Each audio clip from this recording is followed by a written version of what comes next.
مفتی تقی عثمانی کا یہ فتویٰ ایک دیوانے کی بڑ سے زیادہ کچھ حیثیت نہیں رکھتا ہے۔ اس جیسے بڑبولے فتنے تو پیدا کر سکتے ہیں، مسائل کو حل نہیں کر سکتے، اور مفتی تقی عثمانی کے اس فتوے کا مکمل طور پر علمی رد کرے۔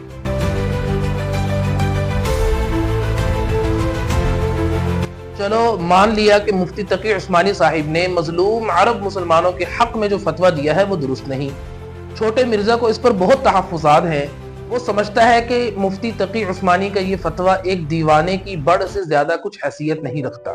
چھوٹا مرزا جو دن رات ظالم خود ساختہ جھوٹے اہل کتاب کی محبت میں جل رہا ہے اور امت مسلمہ کے زخموں پر مرہم رکھنے کی بجائے ان کی نمک پاشی کر رہا ہے، امت مسلمہ کے اس نازک ترین موڑ پر اس کی خناسیت اور خباثت امڑ کر باہر آ رہی ہے، تو ایسے وقت میں چھوٹے مرزا پر ضروری ہے کہ وہ صرف زبانی جمع خرچ پر اکتفا نہ کرے بلکہ علمی میدان سجائے۔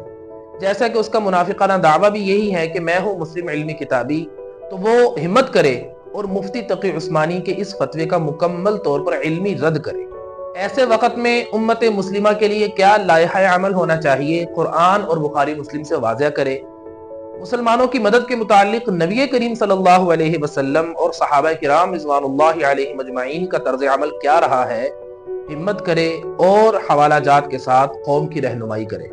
اور یہ بیانیہ نامکمل اور غیر واضح نہیں ہونا چاہیے، بلکہ اس وقت امت مسلمہ کی مجموعی صورتحال اور اسی کے تناظر میں طاقت کے توازن اور دفاعی معاملات کے لیے علیحدہ فورسز کے قیام کی عالمی تبدیلیوں کے شرعی نقطہ نظر کو ڈسکس کرتے ہوئے کسی مسلمان ملک پر اغیار کے تسلط اور ظلم و سربریت کے قائم کرنے کے بعد مسلم طاقتوں اور مضبوط طاقتوں کے لیے کیا ذمہ داری عائد ہوتی ہے اور ان کی ذمہ داری کو ادا کرنے کے لیے کیا لائحہ عمل ہونا چاہیے، اس کا اعلان کرے۔